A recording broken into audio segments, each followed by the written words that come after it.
All right, we're going to talk about graphs that enlighten and graphs that deceive. The first one we're going to talk about is dot plots. Okay? So a dot plot consists of a graph of quantitative data in which each data value is plotted as a point or dot above a horizontal scale of values. Dots representing equal values are stacked. Features of a dot plot. Displays the shape of the distribution. It is usually possible to recreate the original list of data values.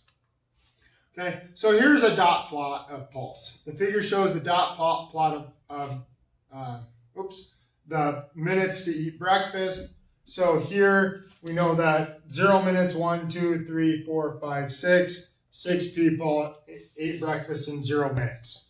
Okay, and 1, 2, 3, 4, 5, 6, 7 took 10 minutes to eat breakfast. Okay, so we could recreate our data. Stem plots. A stem plot or stem and leaf plot represents quantitative data by separating each value into two parts. The stem, such as the leftmost digit, and the leaf, such as the rightmost digit. Features of a stem plot: shows the shape of the distribution of the data, retains the original data values, and the sample data are sorted, arranged in order, so we can see that order. Okay? So here's a stem plot. So here's the following is a stem plot of these test scores. So we can see here, here's our stem. So we had a 4 and a 9. That gives us 49. So we had a 49, 55, 57, 58, so on and so forth. And it tells me, so if I have multiple of the same item, so here I have 73. So I'd have 73, 3, 3. That tells me there are 3 73s up there. Time series graph. A time series graph is a graph of time series data, which are quantitative data that have been collected at different points in time, such as monthly or yearly. So the feature of a time series graph is it reveals information about trends over time. So this is an example of a time series graph. So we can see here, like here it is in 86, here's their sales, 87, 88, 89, 90. So we can kind of see that trend per year. Bar graphs. A bar graph uses bars of equal width to show frequencies of categories or categorical or qualitative data. The bars may or may not be separated by small gaps. So the features, it shows the relative distribution of categorical data so that it is easier to compare the different categories. Okay? So this is a bar graph. We're pretty familiar with these. So here, this is a bar graph talking about types of movie, favorite types of movie. And we can see here that comedy has 4, action has 5, romance has 6, drama has 1, sci-fi has 4.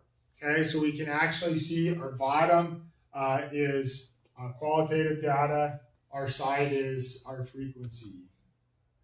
Peritographs. A peritograph is a bar graph for categorical data with the added stipulation that bars are arranged in descending order. So we take our highest and then go down, okay, from left to right.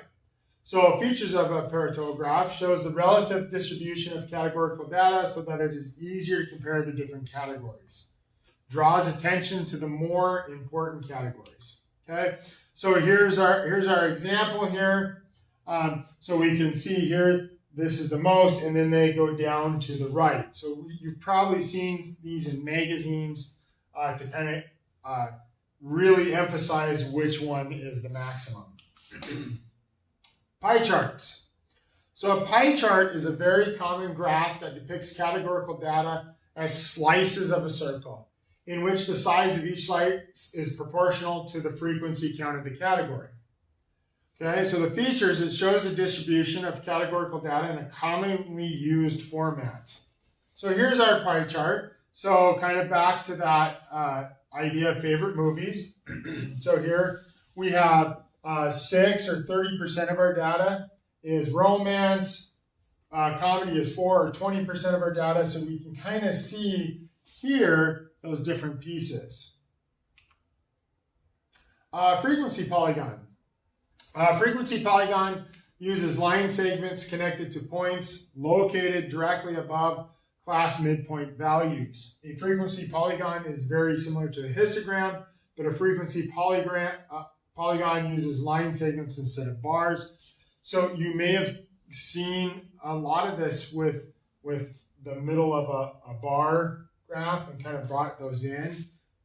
This is taking away that bar graph aspect of it. Relative frequency polygon. So when we have a relative frequency polygon, this is where it's nice when we have these the polygon. So it's a variation on the basic frequency polygon. It uses relative frequencies, proportions, or percentages for the vertical scale. An advantage of this type of relative frequency polygons is that two or more of them can be combined on a single graph. So now we're looking at two of them here, two different ones, and kind of comparing them. Okay, so graphs that deceive.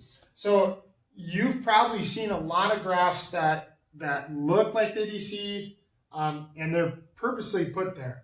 So non-zero vertical axis. So a common deceptive graph involves using a vertical scale that starts at some value greater than 0 to exaggerate the differences in the groups. Okay, so we're not starting at 0, we're starting at 10 or 20 to exaggerate how big that is. So if I said my first group was 20 and my second group was 12, well, it's going to look like there's this huge difference between them. Pictographs. So pictographs are drawings of objects called pictographs are often misleading. Data that is one-dimensional in nature, such as a budget amounts, are often depicted in two-dimension objects such as dollar bills, or three dimensions such as stacks of coins, homes, or barrels. So the reason this is so misleading is if we're looking at data, it's only going in one dimension, right? And so if we use a two-dimensional thing, now we've had length and width. So it's not only is it changing our data once, but twice. And then in 3 dimensions, it'd be 3 times. Okay? So that's kind of a quick intro to graphs and different types of graphs.